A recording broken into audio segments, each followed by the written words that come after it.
pessoal, o Interesse Público começa agora e você vai ver. Em Rondônia, uma verdadeira operação de guerra é realizada contra o mosquito da dengue. Igualdade de direitos no mercado de trabalho. Pessoas com deficiência física poderão tirar carteira de motorista profissional. Como motorista, ele consegue também ter essa profissão a mais, igual qualquer outra pessoa. Em Goiânia, o Ministério Público quer impedir que lotéricas organizem bolões. As chamadas apostas coletivas não são regulamentadas pela Caixa.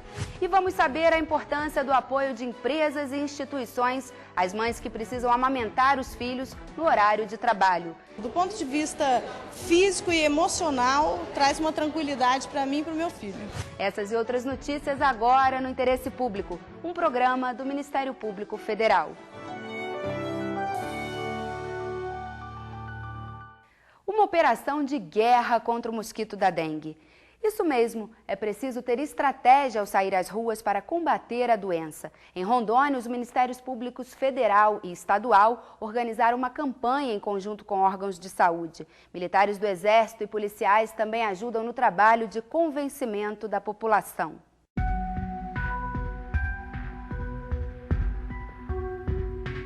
Nesta época do ano de verão e com chuva, que aumentam os casos de dengue em todo o país.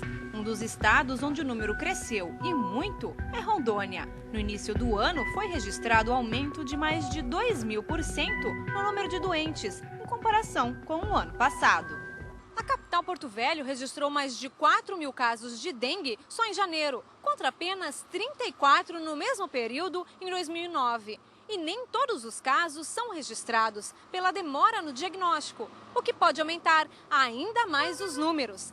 E a detecção tardia da doença pode ser fatal, como aconteceu com Israel, que faleceu aqui neste hospital estadual.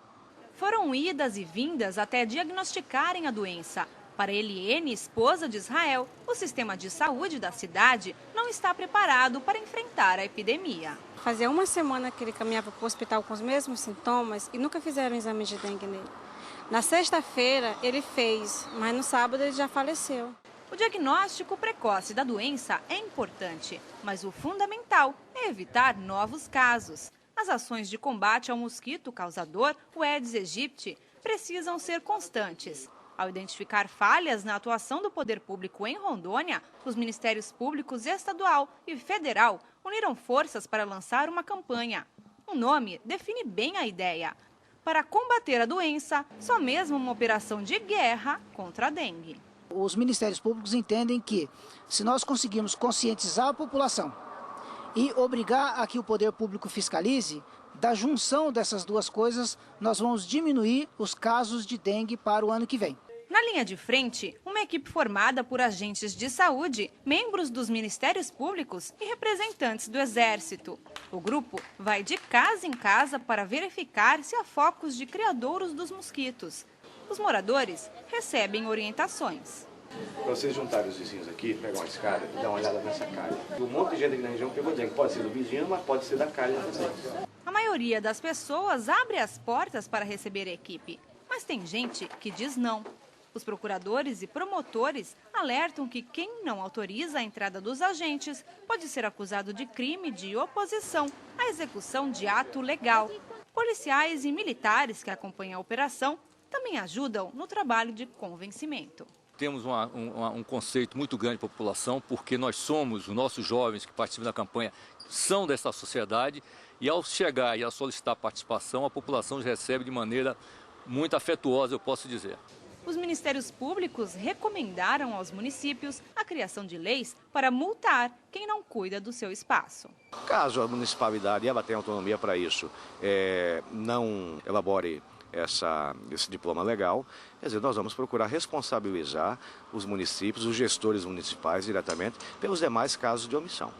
As medidas de prevenção contra a dengue são simples. Manter todos os recipientes com água totalmente tampados e limpos e remover tudo que possa impedir a água da chuva de correr pelas calhas. As lixeiras também devem ser mantidas fechadas. Ações que precisam ser repetidas dia a dia, o ano todo.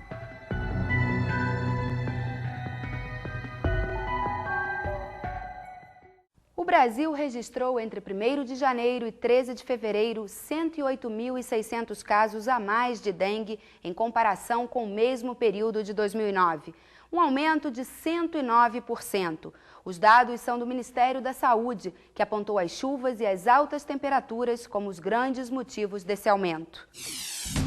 Fique por dentro. O direito à saúde é considerado um direito individual indisponível. Direitos indisponíveis são aqueles dos quais a pessoa não pode abrir mão, como o direito à vida e o direito à liberdade. É papel do Ministério Público Federal defender esses direitos do cidadão perante o Supremo Tribunal Federal, o Superior Tribunal de Justiça, os tribunais regionais federais, os juízes federais e os juízes eleitorais. O Supremo Tribunal Federal manteve a liminar concedida pelo ministro Marco Aurélio Mello e decidiu pela permanência de José Roberto Arruda na prisão. O julgamento do habeas corpus de José Roberto Arruda durou mais de 4 horas. Antes da análise do mérito do pedido, o advogado Nélio Machado solicitou que, diferentemente de outros casos, o Ministério Público Federal se manifestasse antes da apresentação da defesa.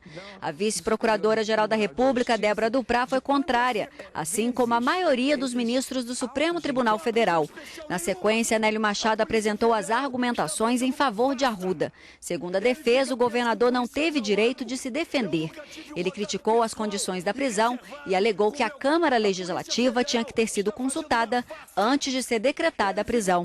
A vice-procuradora-geral da República, Débora Duprá, que substituiu o procurador-geral Roberto Gurgel, reafirmou a posição do Ministério Público Federal a favor da manutenção da prisão preventiva de Arruda.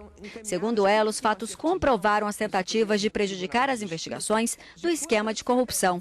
Foi assim com a prisão de Antônio Bento, que foi flagrado pagando propina ao jornalista Edson Sombra.